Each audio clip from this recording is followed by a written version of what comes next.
PMC channel చూస్తున్నటువంటి ప్రేక్షకులకి నా యొక్క నమస్కారములు. ఆరోగ్యమే మహాభాగ్యం శీర్షికలో ఆయుర్వేద వైద్య విధానం గురించి నేర్చుకుందాం. మనకు దినదిన అభివృద్ధి ప్రతిరోజులో రకరకాల వ్యాధులు సంభవిస్తున్నాయి.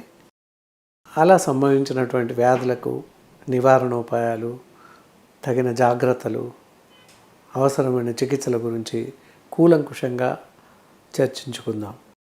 నా పేరు డాక్టర్ డి బాలకిషన్, ఆయుర్వేద వైద్యరత్న, కౌశిక్ ఆయుర్వేద నిలయం, దిల్సుఖ్ నగర్, హైదరాబాద్. గురక అనేది చిన్న పదమే. వయస్సుతో నిమిత్తం లేకుండా చాలామందికి గురక వల్ల సమస్యలు వస్తున్నాయి. ఈ గురక అనగానే ఏదోలే ఏమవుతుంది అని అందరం అనుకుంటాం, కానీ దానివల్ల చాలా రకాల సమస్యలు వస్తున్నాయి. ఇందులో రకాలు ఏంటంటే, ఇలా నిద్రపోగానే గురక రావడం, ఒక రకమైన అస్వస్థత నెలకొనడం జరుగుతుంది. సామాజికంగా కూడా దీనివల్ల చాలా రుగ్మతలు ఉన్నాయి. పక్కవారిలో సౌండ్ స్లీప్ లేక సరైన నిద్ర లేకపోవడం జరుగుతుంది. వారిగా కూడా చాలా రకాల సమస్యలు వస్తున్నాయి. ముఖ్యంగా గురక రావడానికి కారణాలు ఏంటంటే, ఊబకాయంతో ఉన్నవారికి, స్లీప్ అప్నియా అనే జబ్బున్న వారికి, తర్వాత షుగర్, బీపీ లాంటి జబ్బులున్న వారికి ఎక్కువగా గురక వచ్చే అవకాశాలు ఉన్నాయి. తర్వాత ఈ గురక సమస్య వల్ల శ్వాసకోశ జబ్బులు వచ్చే అవకాశం ఉంది.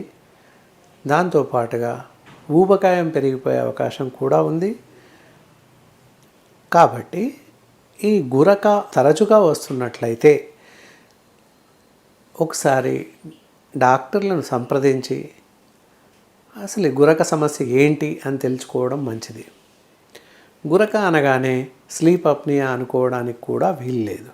కొంతమందికి మామూలుగా గురక వస్తుంది, తగ్గిపోతుంది, కాసేపు వస్తుంది, తగ్గిపోతుంది, దానివల్ల ఎలాంటి నష్టం లేదు.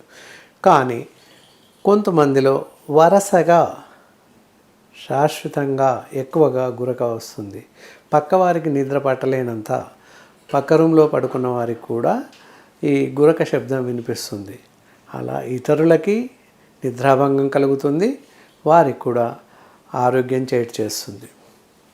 వాళ్ళుగా చాలా గాఢ నిద్రలో ఉన్నారేమో అని అనుకుంటాం, కానీ మామూలు నిద్రలో కూడా వాళ్ళకి గురక అనేది వస్తుంది. అసలు ఇది ఎందువల్ల వస్తుంది అనే పైన చెప్పుకున్నాం.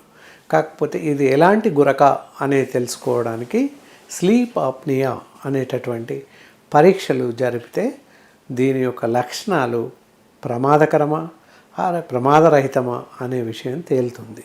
కాబట్టి మంచి అనుభవజ్ఞులైనటువంటి ఆయుర్వేద వైద్య నిపుణుల్ని సంప్రదించి ఈ స్లీప్ ఆప్నియా, గురకకు సంబంధించినటువంటి రెస్పిరేటరీ సిస్టమ్ ఎగ్జామినేషన్ పరీక్షలు చేయించినట్లయితే ఇలా వస్తున్నటువంటి గురక ప్రమాదకరమైనదా లేదా సాధారణమైనదా, దీనివల్ల ప్రమాదం ఏమీ లేదా అనే విషయాలు మనకి బోధపడతాయి. సో ఇలా వచ్చినటువంటి గురక ప్రమాదకరంగా ఉంది అని తేలిన పరిస్థితుల్లో మనము కొన్ని రకాలైనటువంటి జాగ్రత్తలు తీసుకుంటూ ఉంటే గురక రాకుండా జాగ్రత్త పడే అవకాశం ఉంది.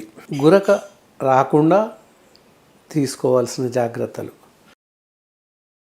మినిమం 4 ఇంచులు ఎత్తుగా ఉండేటట్టుగా తలగడ పెట్టుకొని పడుకోవడం చాలా మంచిది.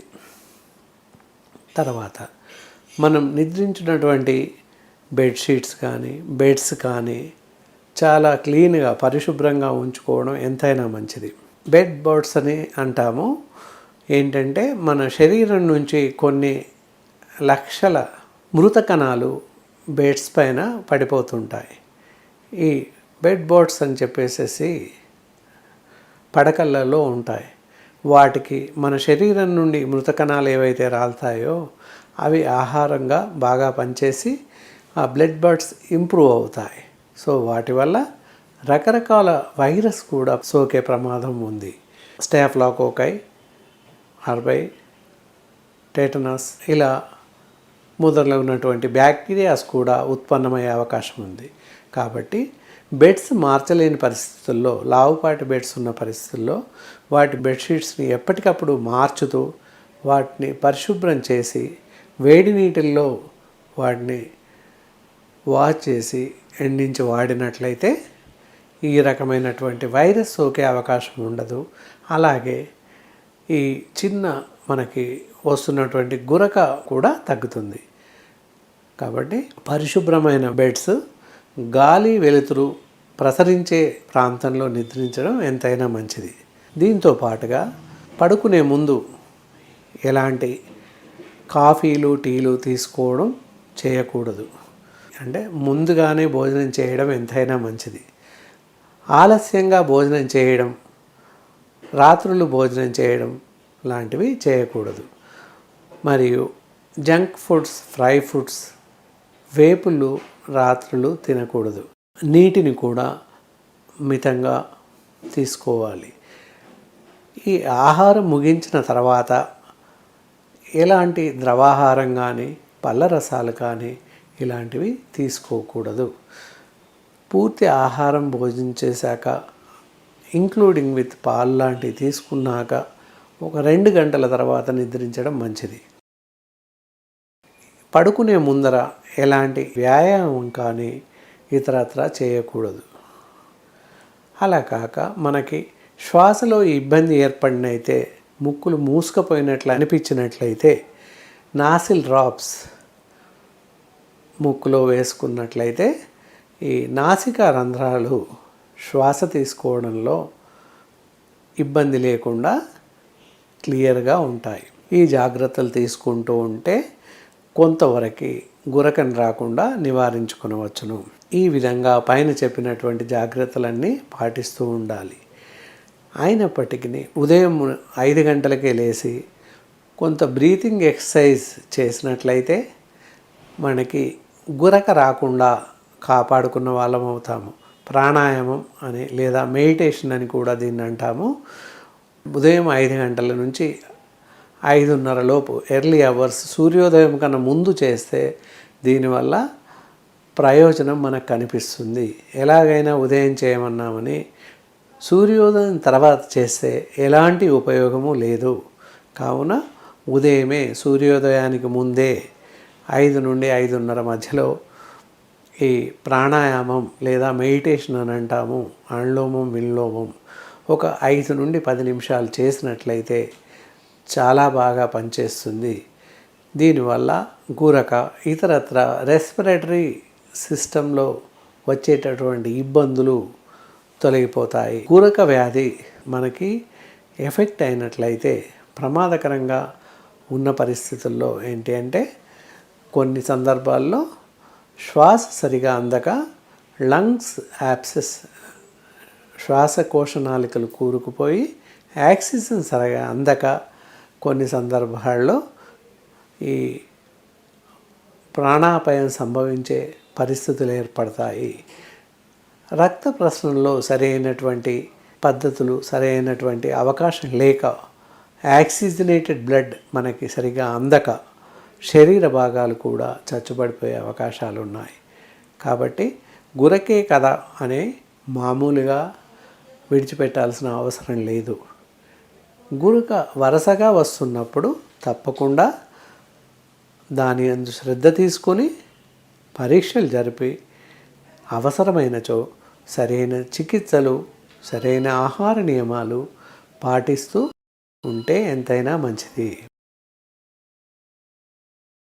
ఎప్పుడైతే ఈ గురక సమస్యగా ఉంది, ప్రమాదకరంగా ఉంది అని పరీక్షలు చేసి తెలిసిన పరిస్థితుల్లో ఇంట్లో గృహ ఔషధంగా చిన్న చిట్కాలను పాటించి గురకను నివారించుకునే అవకాశం కలదు. అయితే ఈ గురక ఎప్పుడైతే ప్రమాదకరంగా ఉంది అని తెలుస్తుంది, అలాంటి పరిస్థితుల్లో గృహంలో తయారు చేసుకునేటటువంటి సాధారణమైన చికిత్స కలదు. అదేంటంటే ఒక గ్లాస్ వాటర్లో అర టీ స్పూన్ తేనె, అర టీ స్పూన్ ఆలివ్ ఆయిల్ కలిపి రాత్రి పడుకునే ముందు తాగినట్లయితే గురకను తగ్గించుకునవచ్చును. ఈ విధంగా ప్రతిరోజు సాయంత్రం తయారు చేసుకొని తాగడం వల్ల గురక నివారించబడుతుంది. ఇలా తయారు చేసుకున్న మందుని రాత్రి మాత్రమే పడుకునే ముందు తాగడం మంచిది. ఇంకొక రకమైనటువంటి చికిత్స ఏంటంటే, ఒక గ్లాస్ మరిగే నీటిని తీసుకొని అందులో పిప్పర్మెంట్ డ్రాప్స్ ఒక 2 లేదా 3 చుక్కలు వేసి ఆ నీటితో నోట్లో వేసుకొని పుక్కిలించి ఉమ్మినట్లయితే నోరు పరిశుభ్రంగా మారి ఈ గురక వచ్చే సమస్య తగ్గిపోయే అవకాశం ఉంది. ఇంకొక రకమైనటువంటి గృహ చికిత్సా విధానం, దీనిలో నీటిని బాగా మరిగించేసి అందులో ఒక 5 నుండి 6 యూకలిప్టస్ డ్రాప్స్ వేసి రాత్రి మాత్రమే ఆవిరి పట్టినట్టయితే గురక నుంచి తగు జాగ్రత్తలు తీసుకొని తగ్గే అవకాశం ఉంది. ముఖ్యంగా వీటికి తీసుకునేటువంటి పరిశుభ్రమైనటువంటి నీటిని తీసుకోవడం ఎంతైనా మంచిది. ఇందులో యూకలిప్టస్ ఆయిల్ వేసి ఆవిరి పట్టడం చాలా మంచిది. 5 నుండి 10 నిమిషాలు ఆవిరి పట్టాలి. ఇలా రోజు చేసినట్లయితే గురక సమస్య తగ్గిపోతుంది. ఈ విధంగా పైన చెప్పినటువంటి వైద్య చికిత్సా విధానాలు మరియు ఆహార నియమాలు ఇలాంటివి పాటిస్తూ గురక అనేటటువంటి బాధ నుండి తప్పించుకున్న వాళ్ళం అవుతాము.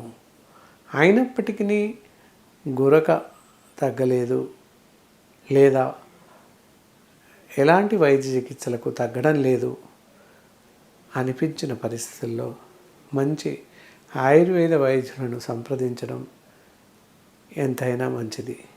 అప్పుడు మీరు వైద్యుడి యొక్క పర్యవేక్షణలో వారు చెప్పినటువంటి చికిత్సా విధానాలను పాటిస్తూ, ఆహార నియమాలను పాటిస్తూ, ఔషధాలను సేవించడం వలన ఈ గురక బారిన పడకుండా తప్పించుకోగలుగుతారు. గురక అనే వ్యాధి నుంచి పూర్తిగా విముక్తులయ్యే అవకాశం ఉంది.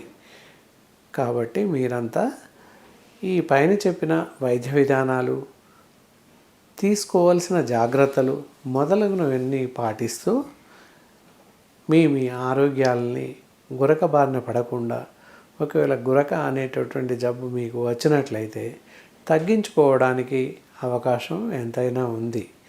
అలాగే ఇంకొక రకమైనటువంటి చిన్న వ్యాధి, అది ఏంటంటే ఈ శిరోవేదన లేదా తలనొప్పి అని అంటాము. చాలామంది జనుల్లో తలనొప్పి అనేది సంభవిస్తుంది. కొంతమందికి ఉదయము సాయంత్రము అనే తేడా లేకుండా తలనొప్పి వస్తుంది. కొంతమందికి ఉదయం నుండి మధ్యాహ్నం వరకు ఎలా సూర్యోదయం జరుగుతూ సమయం గడిచిపోతుందో అలా తలనొప్పి కూడా పెరిగిపోతుంది. దీన్నే పార్శ్వపు నొప్పి అని అంటాము. అంటే తలలో ఒక పక్క మట్టుకే నొప్పి వస్తుంది, కన్ను నుండి వన్ సైడ్ మొత్తం నొప్పి వస్తుంది. ఇలా ఉదయం ప్రారంభమైతే మధ్యాహ్నం 1-2 వరకు పెరిగిపోతుంది. 2 తర్వాత నుంచి క్రమేణా తగ్గిపోతుంది. దీన్నే పార్శ్వపు నొప్పి, అంటే ఒక పక్కగా నొప్పి వస్తుంది కనుక ఒక భాగం నొప్పిని పార్శ్వపు నొప్పిగా పిలుస్తున్నాం.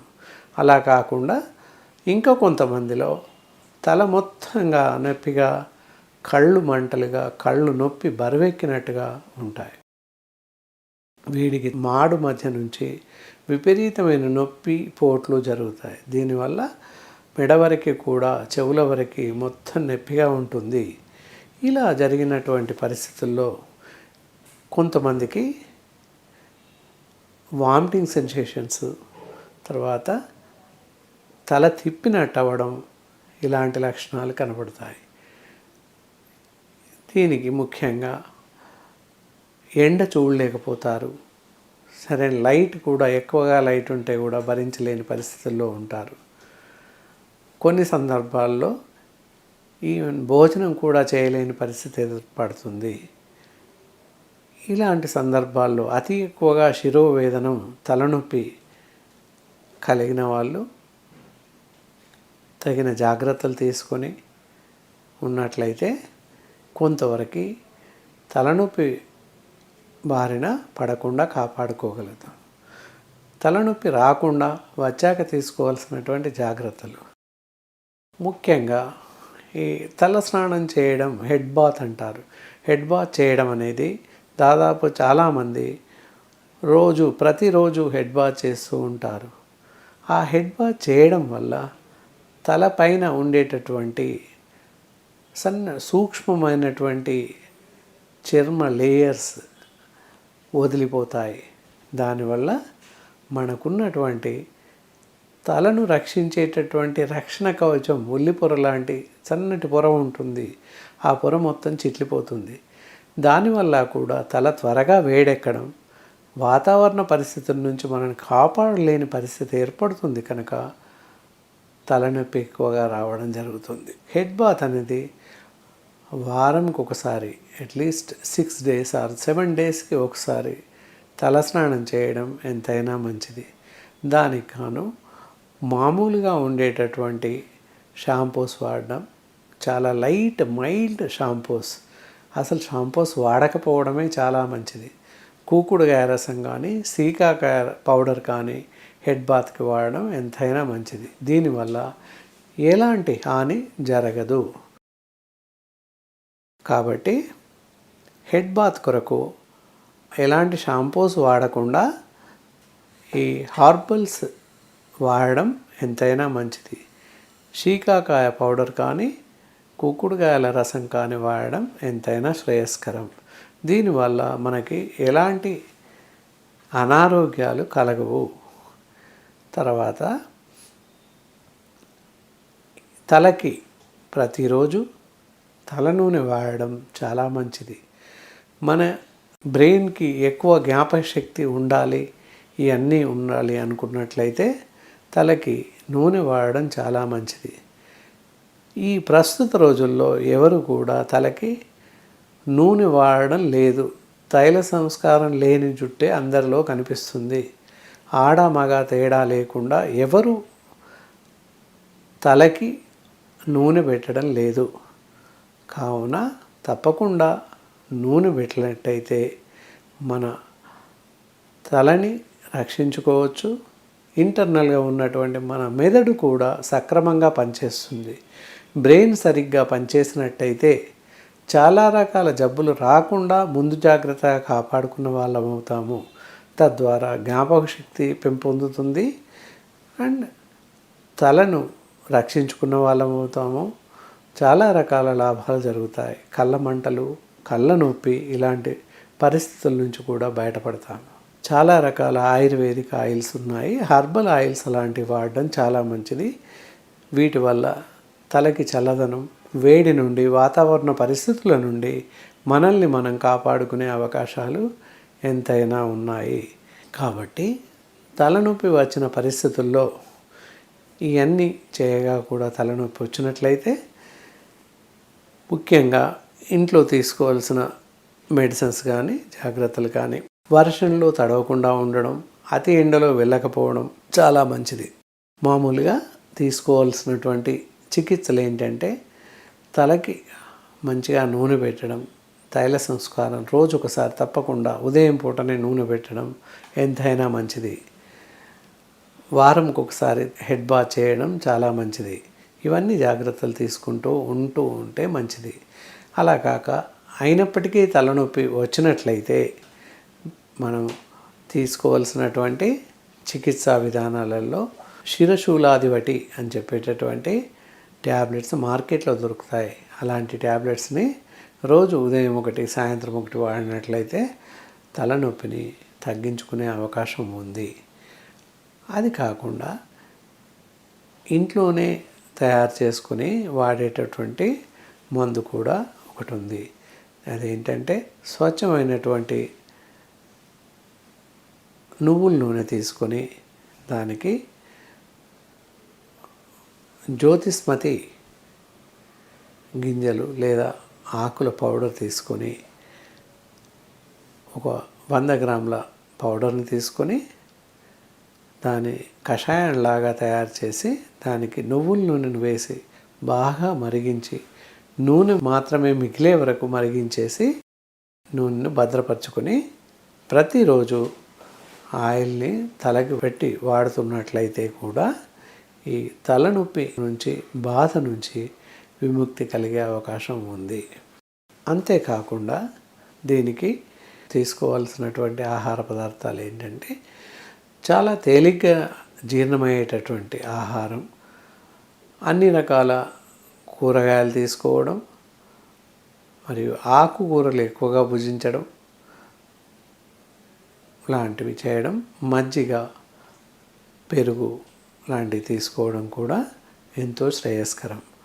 తీసుకోకూడనటువంటి ఆహార పదార్థాలు అతిగా డీప్ ఫ్రై చేసినటువంటి ఆహార పదార్థాలు మరియు జంక్ ఫుడ్స్, కేక్స్, బర్గర్స్ ఇలాంటి ఫాస్ట్ ఫుడ్స్, బయట తీసుకోవాల్సినటువంటి తినుబండారాలు అసలే తినకూడదు. ఈ కూల్ డ్రింక్స్ లాంటివి అసలే తాగకూడదు. అవసరమైతే పళ్ళ రసాలు, పళ్ళు తినడం ఎంతైనా శ్రేయస్కరం. అన్ని రకాల ఆరోగ్యాలకి పళ్ళు, పాలు, శుద్ధమైనటువంటి ఆహార పదార్థాలు తీసుకోవడం ఎంతైనా మంచిది. కాబట్టి ఈ పైన తెలిపినటువంటి ఆహార నియమాలు పాటిస్తూ వైద్య చికిత్సా విధానాలను అవలంబిస్తూ ఉండడం వల్ల మీ యొక్క శిరోవేదన, తలనొప్పి తగ్గే అవకాశం ఉంది. అయినప్పటికీ తలనొప్పి తగ్గని పరిస్థితుల్లో లేదా చాలా ఇబ్బంది పడిన పరిస్థితుల్లో వైద్యులను సంప్రదించడం మంచిది. ఎందుకంటే కొన్ని సందర్భాల్లో బీపీ పెరగడం వల్ల లేదా రక్తపోటు తక్కువగా ఉండడం వల్ల కూడా ఈ తల తిప్పడం, తలనొప్పి, వామిటింగ్ సెన్సేషన్ వచ్చే అవకాశాలు ఉన్నాయి. కాబట్టి వైద్యులను సంప్రదించి వారు చెప్పినటువంటి వైద్య చికిత్సా విధానాలను పాటిస్తూ, ఆహార నియమాలను పాటిస్తూ ఈ శిరోవేదన, తలనొప్పి నుంచి మీ యొక్క ఇబ్బందులను తొలగించుకోగలుగుతారు. పైన చెప్పినటువంటి ఈ గురక నివారణ ప్లస్ తలనొప్పి గురించి ఈరోజు చెప్పుకోవడం జరిగింది. వీటిలో చెప్పినటువంటి ఆహార నియమాలు కానీ, వైద్య చికిత్సా పద్ధతులను కానీ జాగ్రత్తగా పాటిస్తూ మీ ఆరోగ్యాలను కాపాడుకుంటూ, జాగ్రత్తగా మీ ఆరోగ్యాన్ని కాపాడుకుంటూ ఉంటారని అభిలాషిస్తూ జై హింద్, నమస్కారము.